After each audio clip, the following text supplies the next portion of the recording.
Hello, welcome to my presentation, Chapter 7, Securing Information Systems. This chapter discusses the need for security to guard information systems and data as well as technologies used for secure information systems.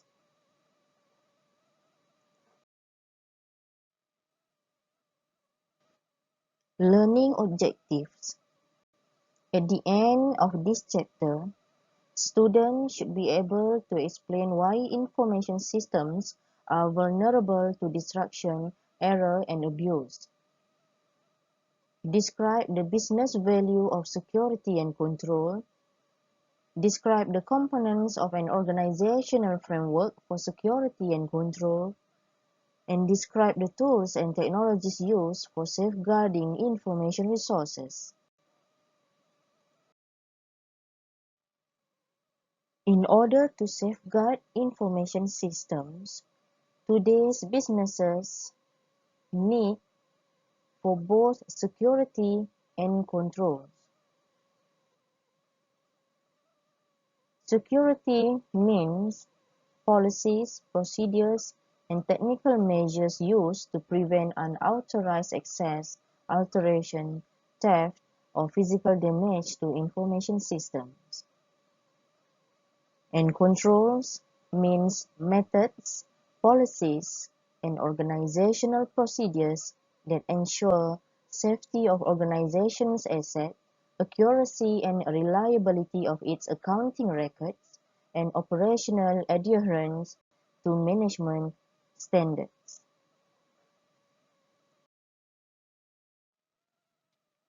This slide discusses the main categories of threats to information systems. Note that when large amounts of data are stored digitally on computers and servers and in databases, they are vulnerable to many more kinds of threats than when they were stored in manual form on paper in folders and file cabinets. When data are available over a network, there are even more vulnerabilities. For example, vulnerable to accessibility of networks, hardware problems, software problems, disasters, use of networks or computer outside of firm control, and loss and theft of portable devices. This graphic illustrates the types of threats to system security and the points over the network at which these threats are prevalent. Some problems occur at the client computer, others through the network lines, corporate servers, or in corporate hardware and software. This slide discusses the types of threats that large public networks, such as the Internet, face because they are open to virtually anyone. Note that Internet is so huge that when abuses do occur, they can have an enormously widespread impact.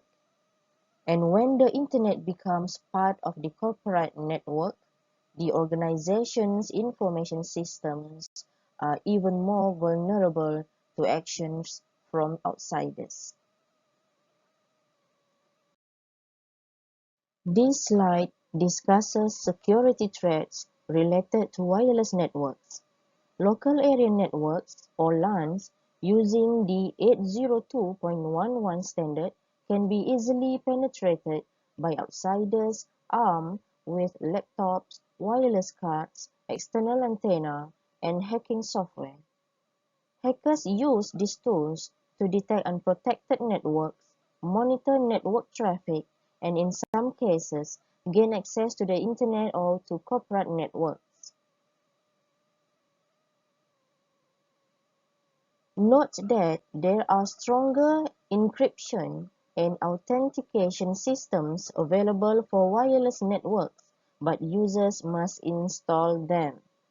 Many Wi-Fi routers ship today with pre-installed security protection.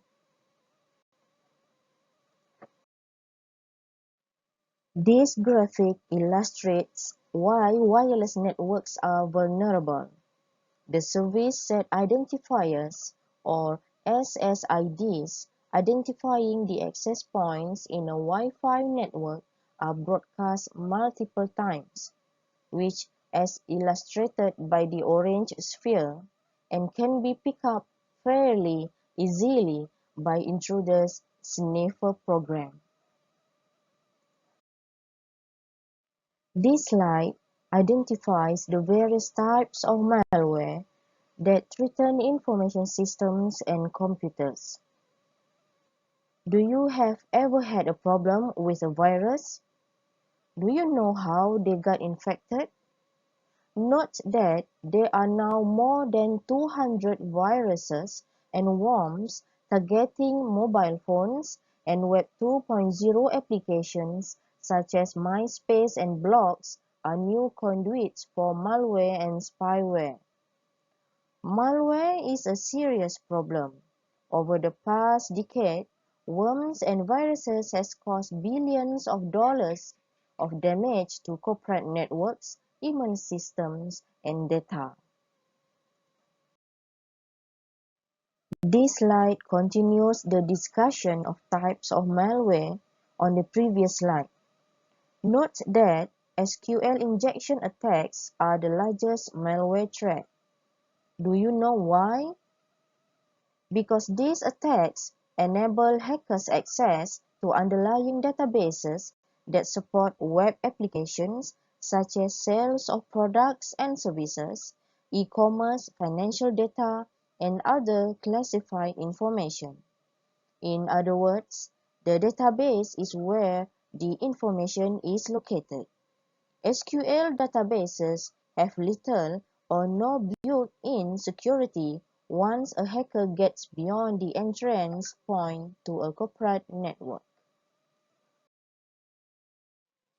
Spyware is software that aims to gather information about a person or organization without their knowledge. Spyware may send such information to another entity without the consumer's consent, or that asserts control over a device without the consumer's knowledge. Spyware is mostly used for the purposes of tracking and storing Internet users' movements on the web and serving up pop-up advertisements to Internet users. Whenever spyware is used for malicious purposes, its presence is typically hidden from the user and can be difficult to detect. Some spyware, such as Keyloggers, may be installed by the owner of a shared, corporate, or public computer intentionally in order to monitor users. This slide looks at the people who commit computer crime and at the various types of computer crime. Do you know the difference between hackers and crackers? Have any of you been the victim of computer crime or invasion of privacy? To put it in simple terms, one may define a hacker as someone who identifies the flaws in the security system and works to improve them, while a cracker may be someone who unethically exploits the highly sensitive information and uses the flaws in the security systems to his advantage. The crackers usually breach the Internet security and without paying royalties gain the access to various software. The hackers, on the other hand, are the Internet security experts who may even be hired for locating and identifying the loopholes in the Internet security systems and fix these loopholes and flaws. The hackers use their knowledge to help security system, and the crackers use their knowledge to break the law and disrupt security. These two are sometimes called as white hats, and black hats.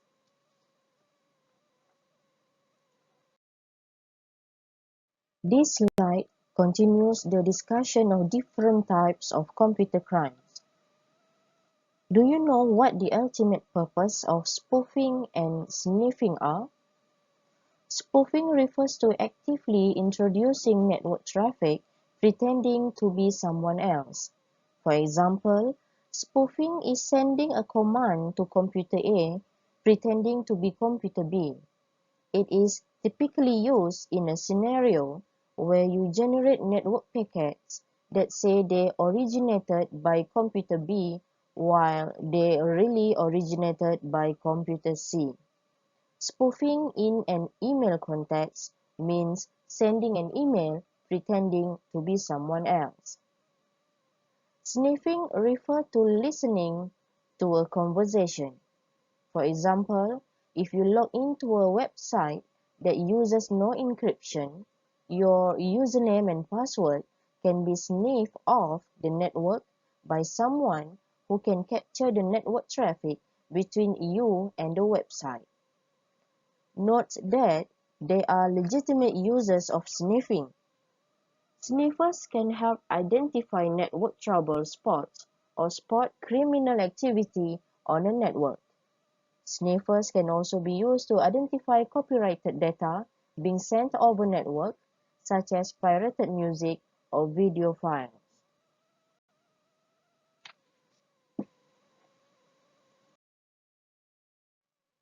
Denial of service attacks, or DOS, is a security event that occurs when an attacker flooding server with thousands of false requests to crash the network. What is the result of a DOS attack? The example is the Gram botnet, which was responsible for 18% of worldwide spam traffic in about 18 billion messages a day, until it was shut down on July 19, 2012. Bots and botnets are an extremely serious threat because they can be used to launch very large attacks using many different techniques. This slide looks at the legal definition of computer crime and the two main classes of computer crime. Computer crime can be defined as any violations of criminal law that involves a knowledge of computer technology for their perpetration, investigation, or prosecution. The text lists a variety of other examples for computers as targets and as instruments of crime. According to the Ponemon Institute, the median annual cost of cybercrime for organizations in their study was $5.9 million. However, many companies are reluctant to report computer crimes. Why? What are the most economically damaging types of computer crime? Which is DOS, introducing viruses, theft of services, or disruption of computer systems.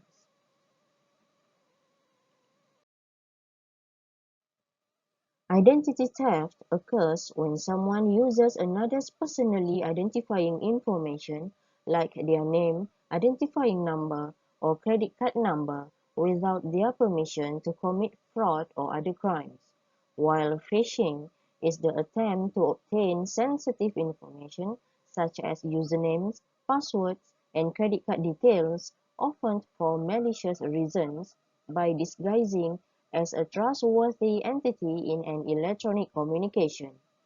Phishing is typically carried out by email spoofing or instant messaging, and it often directs users to enter personal information at a fake website. An evil twin is a fraudulent Wi-Fi access point that appears to be legitimate, set up to eavesdrop on wireless communication. The evil twin is the wireless LAN equivalent of the phishing scam. This type of attack may be used to steal the password of unsuspecting users either by monitoring their connection or by phishing, which involves setting up a fraudulent website and luring people there.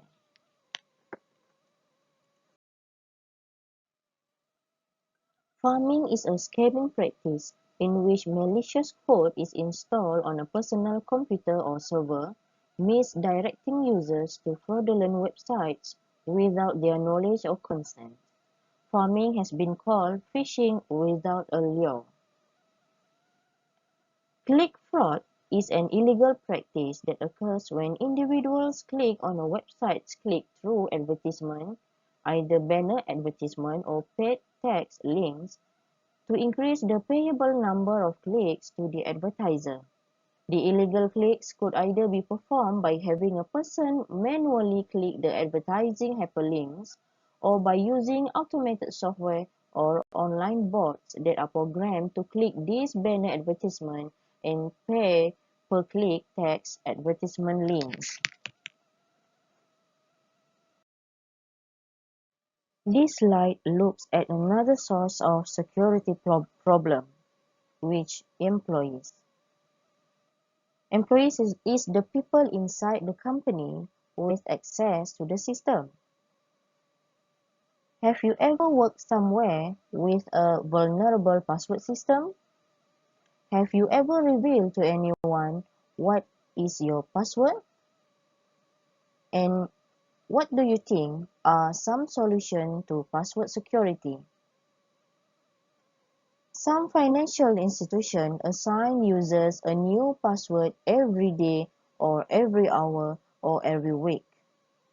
And some organizations will use social engineering technique, which this technique tricking employees into revealing their password by pretending to be legitimate members of the company who in need of information. From this technique, the organization will able to know among those employees who reveal the password.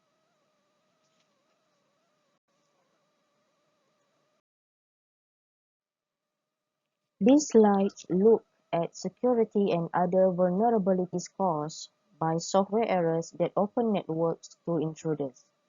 The text cites the example of a database-related software error that prevented millions of JP Morgan Chase retail and small business customers from accessing their online bank accounts for 2 days in September 2010.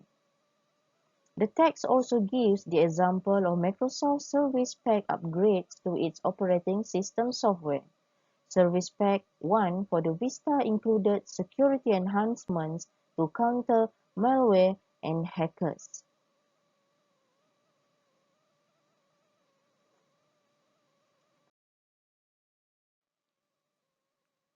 Failed computer systems can lead to significant or total loss of business functions because firms now are more vulnerable than ever.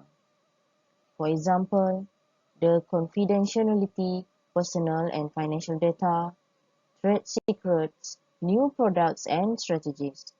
A security breach may cut into a firm's market value almost immediately. Inadequate security and controls also bring forth issues of liability.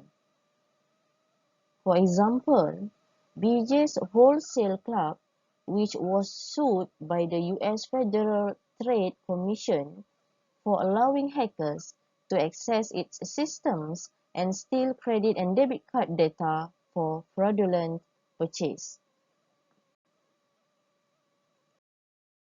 This slide continues the look at the business value of security and control, examining the legal requirements for electronic records management.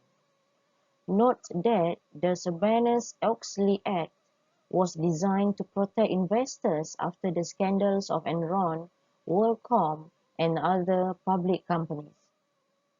Sarbanes-Oxley is fundamentally about ensuring that internal controls are in place to govern the creation and documentation of information in financial statements. Because managing this data involves information systems must implement controls to make sure this information is accurate and to enforce integrity, confidentiality, and accuracy.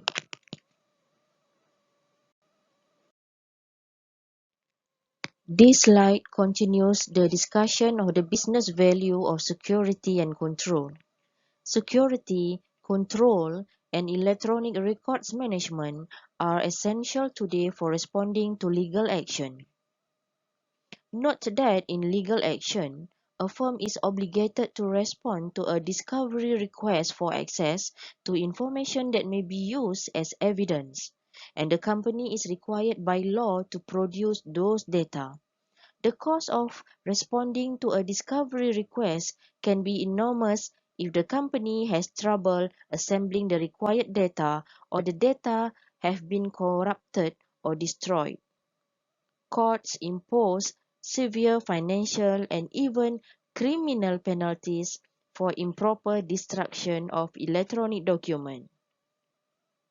Given the legal requirement for electronic records, it is important that an awareness of computer forensics should be incorporated into a firm's contingency planning process.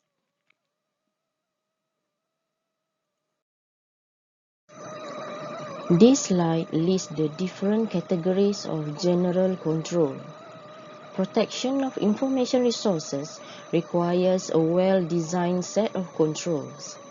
Computer systems are controlled by a combination of general controls and application controls.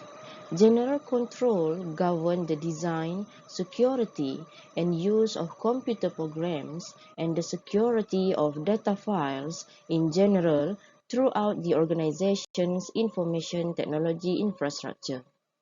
General control includes software control, hardware controls, computer operation controls, data security controls, controls over the system's implementation process, and administrative controls. This slide examines the second type of information system controls, which is application controls. Application controls include both automated and manual procedures that ensure that only authorized data are completely and accurately processed by that application. Application controls can be classified as input controls, processing controls, and output controls. Input controls check data for accuracy and completeness when they enter the system. There are specific input controls for input authorization, data conversion, data editing, and error handling. Processing controls establish that data are complete and accurate during updating. Run control totals, computer matching, and program edit checks are used as processing controls. Output controls ensure that the result of computer processing are accurate, complete, and properly distributed.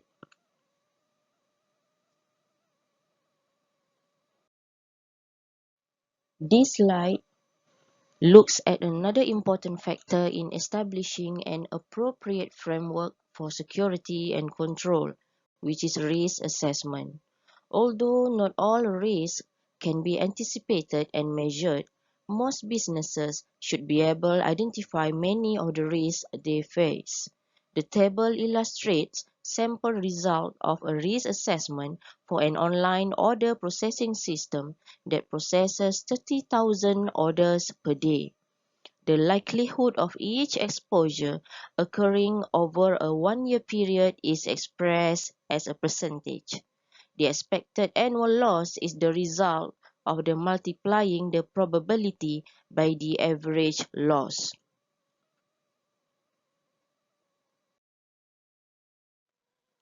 This slide looks at the need for a firm to establish a security policy for protecting a company's assets, as well as other company policies that security policy drives and how information systems support this. The text provides the example of the security policy at Unilever, a multinational consumer goods company, which requires every employee with a laptop or mobile handheld to use an approved device and employ a password or other method of identification when logging onto the corporate network.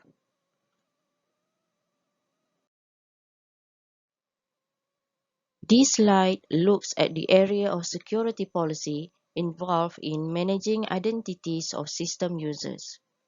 Identity management is the task of controlling information about users on computers. Such information includes information that authenticates the identity of a user and information that describe information and action they are authorized to access and/or perform. It also includes the management of descriptive information about the user and how and by whom that information can be accessed and modified. This graphic illustrates the security allowed for two sets of users of a personnel database that contains sensitive information such as employee salaries and medical histories. One set of users consists of all employees who perform clerical functions, such as inputting employee data into the system. All individuals with this type of profile can update the system but can neither read nor update sensitive fields such as salary, medical history, or earning data. Another profile applies to a divisional manager who cannot update the system but who can read all employee data fields for his or her division, including medical history and salary. These security profiles are based on access rules supplied by business groups in the firm.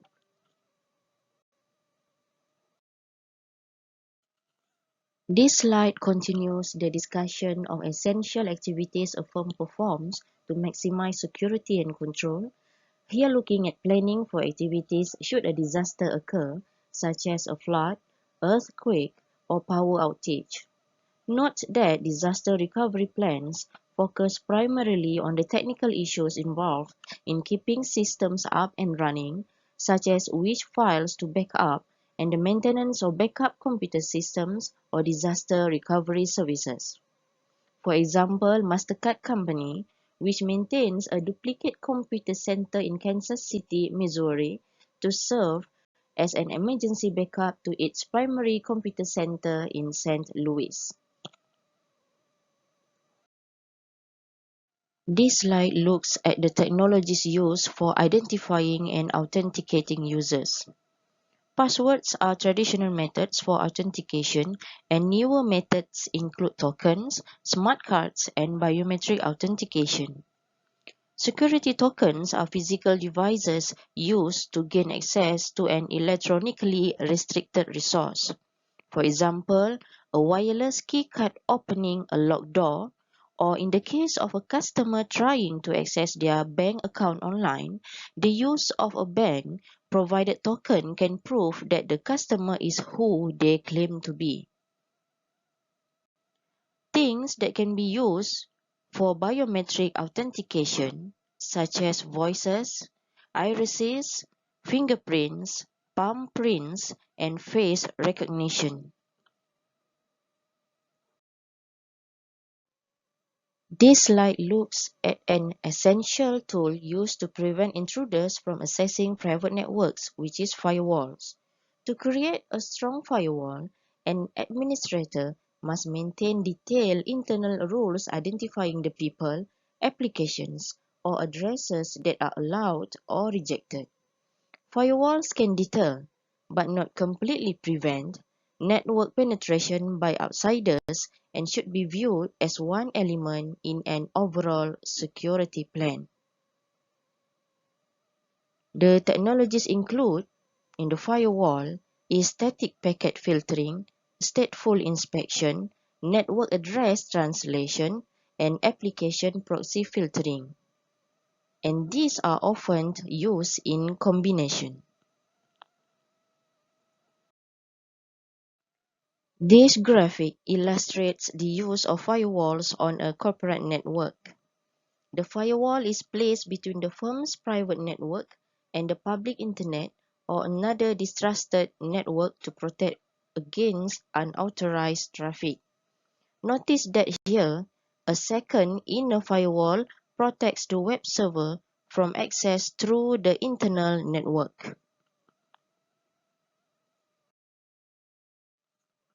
This slide looks at additional tools to prevent unwanted intruders and software from accessing the network, such as intrusion detection systems, antivirus and anti-spyware software, and unified threat management systems.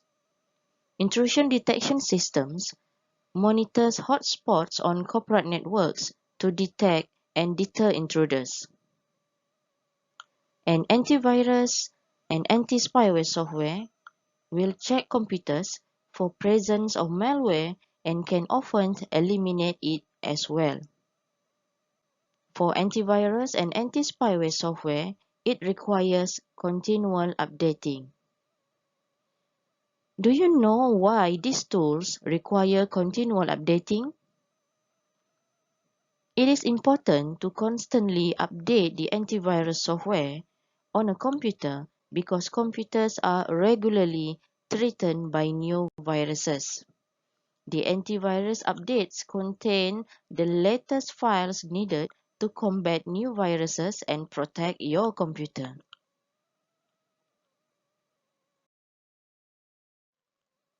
This slide looks at the tools and technologies used to secure wireless networks.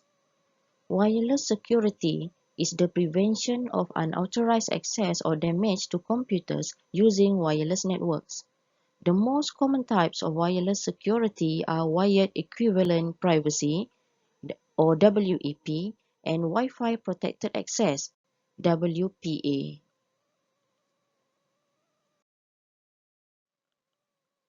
This slide introduces the use of encryption to ensure that data traveling along networks cannot be read by unauthorized users. Encryption is a mechanism that protects your valuable information, such as your documents, pictures, or online transactions, from unwanted people accessing or changing it.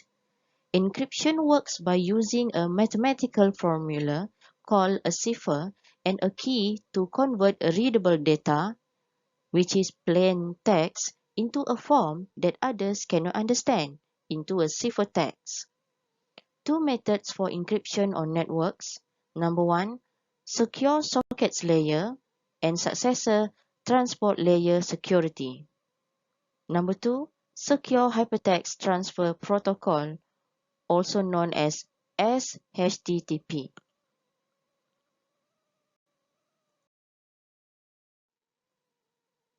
This slide discusses two methods of encryption, which are symmetric key encryption and public key encryption.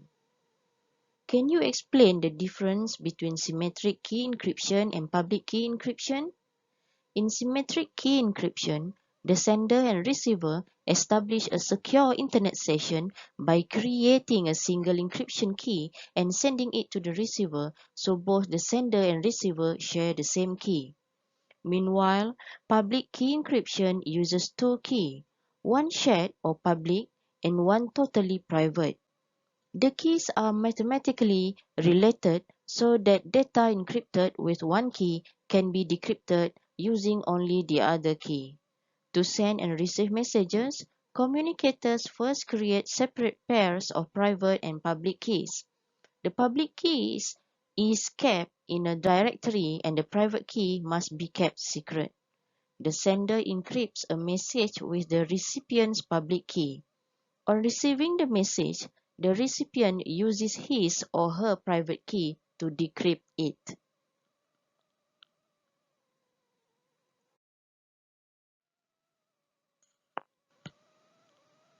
This graphic illustrates the steps in public key encryption.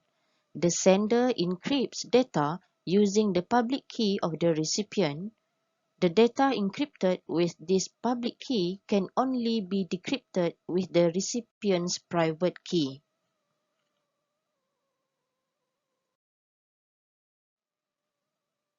This slide looks at the use of digital certificate as a tool to help protect online transactions. Digital certificates are used in conjunction with public key encryption to validate the identities of two parties in a transaction before data is exchanged.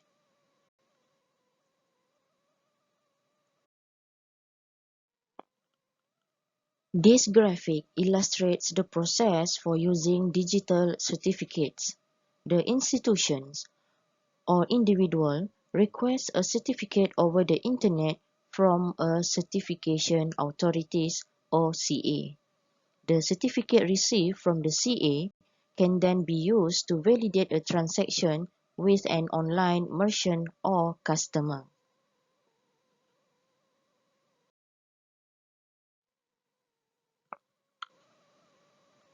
Last but not least, to protect firms' assets are not just physical computing hardware, but include the information stored on computers and networks.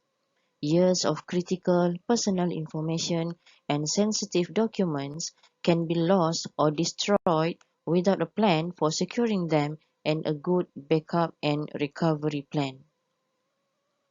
Thank you all.